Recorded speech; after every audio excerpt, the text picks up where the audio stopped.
Saya sampaikan ke Bapak Presiden, Pak, membangun ibu kota negara tidak mudah, banyak yang gagal. Ini contohnya. Berikut. Myanmar punya ibu kota, Naypyidaw lah pokoknya gitu ya. Sepi Pak, karena kotanya tidak didesain sebagai kota, hanya pusat pemerintahan, mindahin kantor doang. Maka tidak ada namanya kota formal informal, kaya miskin bercampur.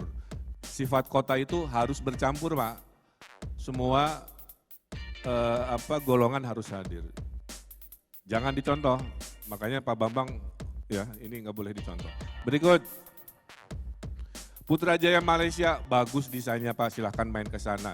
Tapi setelah maghrib sepi Pak, Bu. Kenapa? Karena rumahnya masih di Kuala Lumpur, paginya ngantor di Putrajaya, dia sorenya pulang lagi. Malam sepi. Namanya kota, siang rame, malam juga rame. Karena semua jenis kegiatan ada di sana. Kira-kira begitu. Berikut. Yang terbaik di dunia pendapat saya adalah ibu kota Amerika Serikat. Didesain seperti IKN dari nol Pak, pakai sayembara pula. Ya. Dan butuh 100 tahun untuk menjadi Washington DC hari ini. Makanya Bapak Ibu jangan berharap dalam hitungan 5 tahun IKN akan luar biasa, harus bersabar. Kita Bapak Ibunya yang mendirikan IKN, anak cucu kita yang nanti menikmati IKN sebagai kota kelas dunia di 2045. Itu rutenya. Ya, berikut. Australia juga sama Pak, ramenya di Sydney, ramenya di Melbourne, ibu kotanya sepi, kurang manusia. Kotanya keren, indah, tipikal Australia, tapi sepi. Maka berikut terakhir, nah ini adalah ibu kota yang terlalu luas, jauh-jauhan, akhirnya kurang manusiawi. Orang susah jalan, kepanasan. Maka saya bilang IKN di daerah yang banyak manusianya harus punya konsep namanya livable. Cirinya ada orang jalan kaki.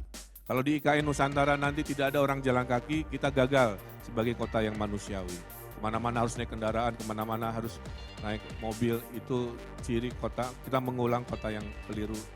Nah, Brasilia ini keliru kira-kira begitu menurut ilmunya. Nah, oleh karena itu berikut, ibu kota Nusantara diputuskan di Kalimantan, tapi tidak di Palangkaraya karena kita butuh unsur air, lautan yang menjadi bagian dari ibu kotanya. Maka kita pindah ke Penajam Pasir Utara di sini. Bapak Ibu kalau ambil garis Pak, itu kalau naik pesawat Pak, kurang lebih 3-4 jam ke arah barat, ke arah Aceh. Ya. Dan dari IKN ke Papua, ke Manokwari juga 3-4 jam. Dan berita baiknya, IKN akan punya bandara sendiri. Kalau sekarang Bapak kalau ke IKN harus naik pesawat ke Balikpapan, naik mobil 2 jam baru ke IKN. Nanti setelah bulan Juni atau Juli ya dari Padanis, kita akan punya bandara sendiri, Bapak bisa mendarat di bandara IKN namanya belum kita putuskan. Dan ada jalan tol bagi mereka yang masih ke Balikpapan cukup 30-40 menit. Download Tribun X sekarang, menghadirkan lokal menjadi Indonesia.